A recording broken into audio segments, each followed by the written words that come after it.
also know that they propose to have these gold card people be, they had to try to put them into some existing group.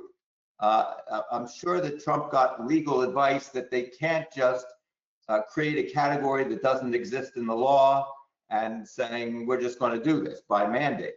So they thought that their best chance of having this be found by a court to be legal would be to fit it into the EB1 or EB2 categories. So the EB1 is something called extraordinary ability, and the EB2 is something called national interest waiver. And basically what they're saying is, and this is somewhat of a stretch to me, they're saying, well, if you invest, it's not an investment, if you donate, if you give the US government $1 million, we will determine that that is automatically, you're in the national interest of the United States because you've given us this donation. Well, if you can buy that, it's even harder to buy how it qualifies as extraordinary ability, because somehow they're saying that if you're rich and can give us $1 million, you have national or international renown in your field, which is the standard for EB1 extraordinary ability. So I think all of this is very subject to attack in federal court. But in the meantime, we know that the people who do this will be subject to either the EB1 or the EB2 quota.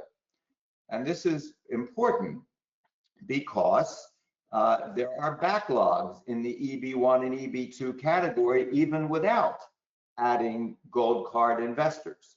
So in the EB1 category, the backlogs only exist for China and India, but likely if there's any significant number of gold card applicants, there will be a backlog for the entire world in the EB1 category. In the EB2 category, there's backlogs for multiple countries and for the what's called ROW for the rest of the world. So the whole world has already a backlog in EB2. If you're from India in EB2, you already have what I and many other immigration lawyers have advised our clients is probably at least a 40 or 50 year backlog before you add gold card holders. So that's a significant issue in choosing whether the gold card is a logical option for any person. So on this slide, I've tried to point out what some of the similarities and differences are. I think, for most of my clients, I believe the EB5 makes a lot more sense than the gold card. But let's dissect it and see how it plays out. So in EB5, in almost all EB5 regional center applications, the investment amount is $800,000. For the gold card, it's $1 million. One of the questions is, if I have a family of 4, does that mean we have to make a $4 million donation to the US government? Or does it mean I only need a $1 million investment and then my family members just follow along? Now, this is very unclear. It's not unclear for EB5. For EB5, we know 1/800,000 investment does include spouse and children. The gold card pronouncements so far have talked about $1 million investment per person getting a green card. So that would mean that the family of 4 has to donate $4 million to the US government. However, that doesn't make sense under the law, because in both EB1 and EB2, family members automatically get the same status as the principal and don't have to do something separately. So how that's going to play out is a big question mark right now. Now, one of the biggest disadvantages of the gold card is that I believe that there's a good chance that it will be challenged in federal court. And I believe that if it's challenged in federal court, there will be a good chance that the federal court will say you can't do this by some sort of executive fiat. You can't amend EB1 and EB2. You can't create a separate visa category without having a separate law. So what does that mean? If I'm an EB5 investor, even if something happens to the EB5 program down the road, I am still grandfathered by law until September, as long as I file before September 30, 2026. If I donate $1 million to the US government and the federal court, as expected, shoots down this program, what am I going to do? I'm going to hope to get a refund from the US government? Is there going to be a provision for refunds if it's unsuccessful in federal court? And by that time, is it going to be too late to do my EB5 because we're past the grandfather period? So the risk of litigation is a huge issue. And the last thing that's important, and for some investors, the most important thing, is when investors do EB5, they are hoping and expecting that they're going to get their money back at some point with some rate of return. Whereas with a gold card, there's a guarantee that they will never get their money back because it's a donation and not an investment. Compared to this H-1B $100,000 proclamation, the gold card is a model of clarity. This is several levels less clear than that. And if you want to use the word half-baked, this is shockingly half-baked. Basically what happened is there was last Friday afternoon, they came out with this thing. They said it was effective on Saturday at midnight. And there are people around the world who were boarding airplanes to get back into the US by Saturday night, because otherwise it was going to cost them $100,000 to get back into the US. That's where this all started. Then there was clarifications and FAQs and guidance memos and press releases walking back everything and saying, no, that's not the case.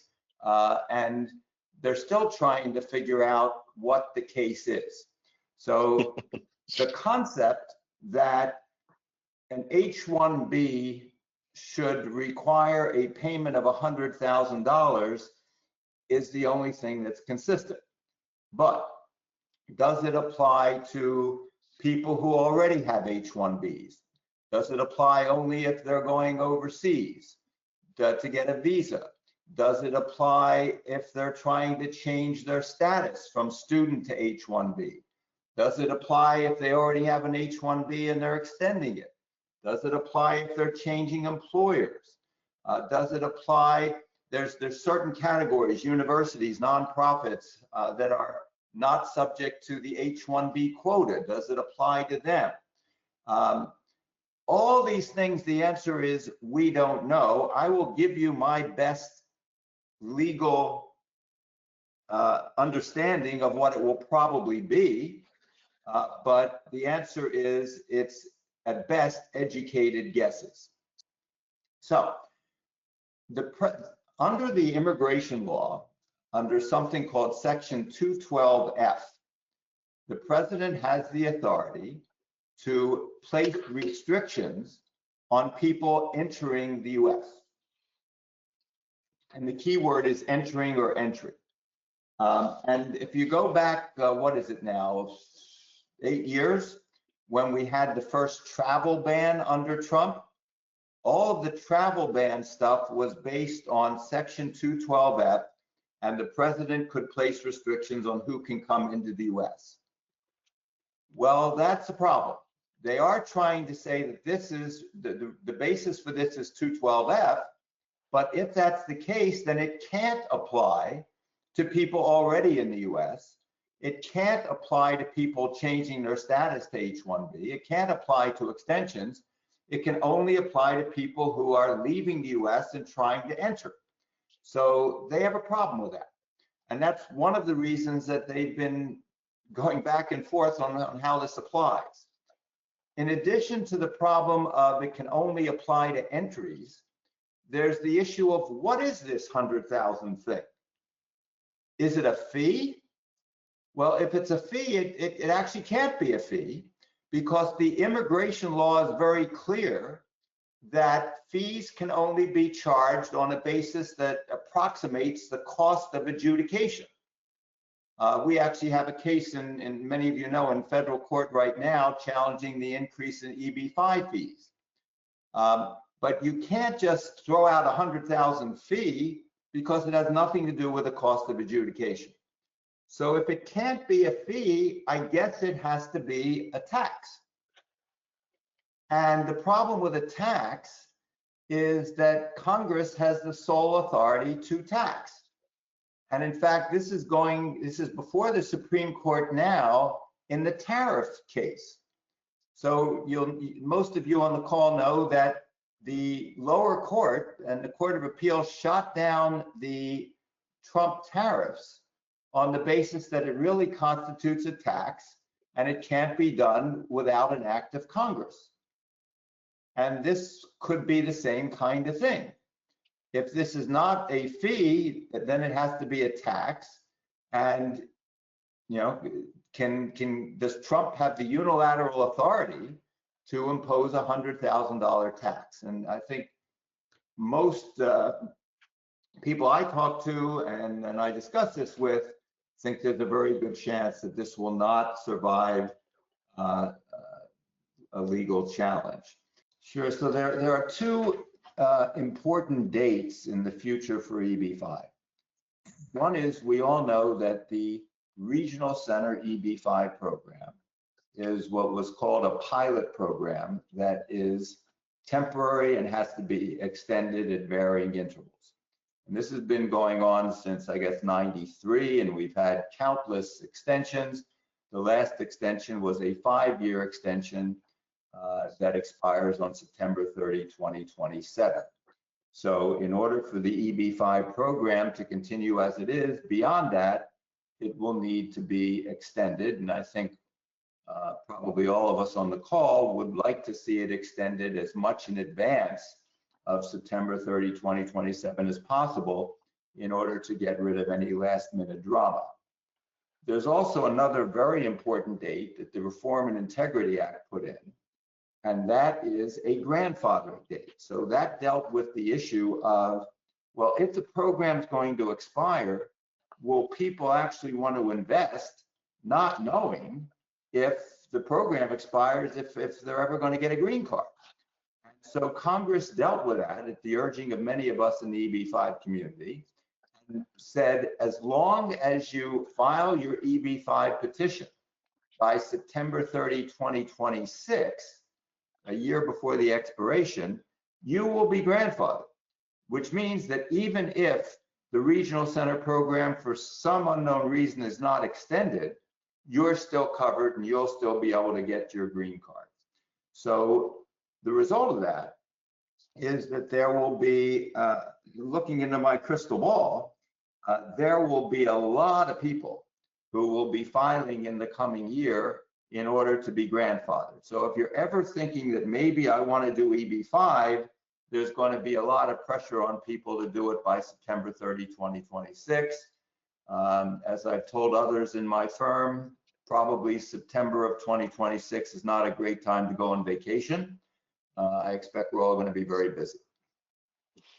Yeah, I think we're seeing that play out on the regional center side as well. With, you know, as we get, I think it's recently hit people that we're just about a year away from that grandfathering deadline. And if, you know, as we can all kind of confirm, EB-5 is not an overnight kind of process for any investor. Even once you make the decision that you want to move forward, it can often take several months to gather the funds, gather the documentation that is required, and ultimately file the application. So it's not a stretch to say that someone who's just beginning the EB-5 process today, you know, might be filing sometime in early 2026, if not even later. So it's important, I think, to gather as much information as possible and become educated about the program sooner rather than later, even if you're just still considering it, so that you can start pulling that trigger earlier rather than later. Because as Ron mentioned, there's going to be kind of a mad dash. We see it every time we have one of these deadlines closer to that grandfathering date. And the earlier your priority date is, as we get closer and closer to possible retrogressions in EB-5, the better off you'll be. You don't want to end up in a very similar scenario as a lot of folks are in EB-2 and EB-3.